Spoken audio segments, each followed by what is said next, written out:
Marco Verratti. S'il y a bien un mot qui me vient à l'esprit pour définir et évoquer ce joueur, c'est le mot fidélité. En effet, fidèle à Pescara, sa ville de naissance, où il toucha ses premiers ballons, jusqu'à intégrer l'équipe professionnelle alors en 3e division puis en Série B, lui qui a pourtant reçu à cette époque des propositions de Naples, de l'Inter de Milan, du Milan AC et de la Juventus, aura toujours voulu rester dans son club qu'il a vu grandir. Ensuite, fidèle au PSG.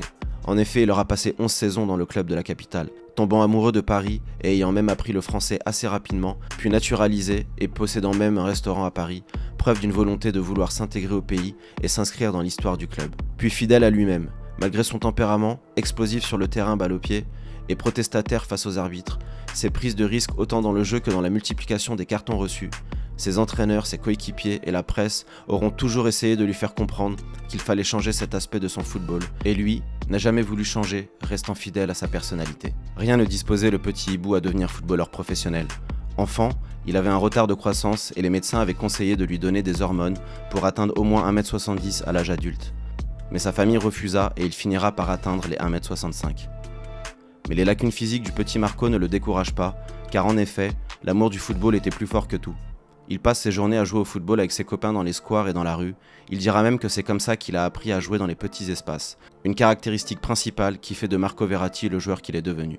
À ses débuts, Il Gouffetto évoluait en tant que milieu offensif, mais sa position a été modifiée par Zdenek Zeman pour le placer un peu plus en retrait sur le terrain, juste devant la défense, ce qui participera au succès et à la montée de Pescara en Serie A. Sa principale qualité réside dans son aptitude à orchestrer le jeu, opérant principalement dans sa propre moitié de terrain, en alternant entre des passes longues et des transmissions rapides. Son style de jeu rappelle celui d'Andrea Pirlo, au point que les médias italiens l'ont surnommé le nouveau Pirlo. Toutefois, il se distingue par sa mobilité accrue sur le terrain, sa propension à prendre des risques dans ses prises de balles et son agressivité dans les duels. Cette approche lui permet de récupérer de nombreux ballons, mais l'amène également à commettre de nombreuses fautes. En revanche, il est moins adroit face au but et sur les coups de pied arrêtés que son aîné. De plus, il possède d'excellentes compétences en dribble, lui permettant de conserver le ballon dans des zones dangereuses et d'obtenir de nombreux coups francs.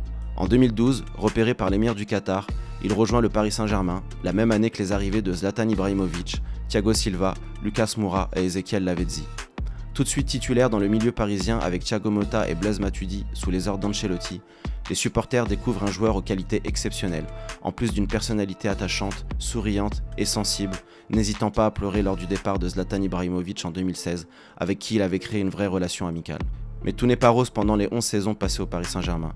D'abord critiqué pour son comportement sur le terrain à cause de nombreux cartons jaunes, 92 au total, ce qui est un record en Ligue 1. Dans une interview, il précisera même qu'il préfère faire faute pour arrêter une action offensive de l'équipe adverse, quitte à prendre un carton, et qu'il a pris l'habitude de jouer avec un carton jaune.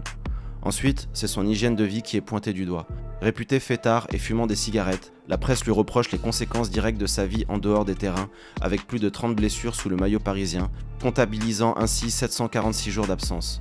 C'est en réalité bien plus compliqué que ça, puisque dans une interview, il dira que dès l'âge de 14 ans, il jouait et s'entraînait avec l'équipe première en faisant le même travail que les adultes, donc son corps a beaucoup souffert. Quand il est arrivé à Paris, il avait déjà à 19 ans des douleurs partout, beaucoup de mal à dormir et une pubalgie qui le suivra très longtemps et dont il subira 2 opérations. En 2017, il a failli rejoindre le Barça car les légendes catalanes Lionel Messi ainsi que Xavi militent pour sa venue au FC Barcelone. Mais Marco, suite à plusieurs rendez-vous avec la direction parisienne, décide finalement de rester au PSG et le transfert est finalement avorté, preuve encore de sa fidélité. En sélection, son parcours est aussi compliqué à cause des blessures et au vu des résultats décevants de l'équipe d'Italie, mais il finira par gagner la Coupe d'Europe en 2020 avec la Nationale. En 2021, Pep Guardiola, alors entraîneur de Manchester City, se dit amoureux du joueur. Une réaction qui démontre qu'après plusieurs années sous les couleurs rouges et bleues, Marco Verratti est incontestablement l'un des meilleurs milieux de terrain au monde. Durant toute sa période au Paris Saint-Germain, Verratti aura connu 6 entraîneurs différents qui auront été tous unanimes quant au talent de ce joueur unique. Mais c'est finalement le 7e entraîneur Luis Enrique qui lui indiquera la porte de sortie, préférant partir sur un nouveau projet avec de nouveaux joueurs. À 30 ans, Marco quitte le club pour rejoindre l'équipe Al Arabi au Qatar, laissant derrière lui une empreinte légendaire, en étant le recordman du club avec 30 trophées. 6 Coupes de France, 6 Coupes de la Ligue, 9 trophées des champions et 9 championnats de France.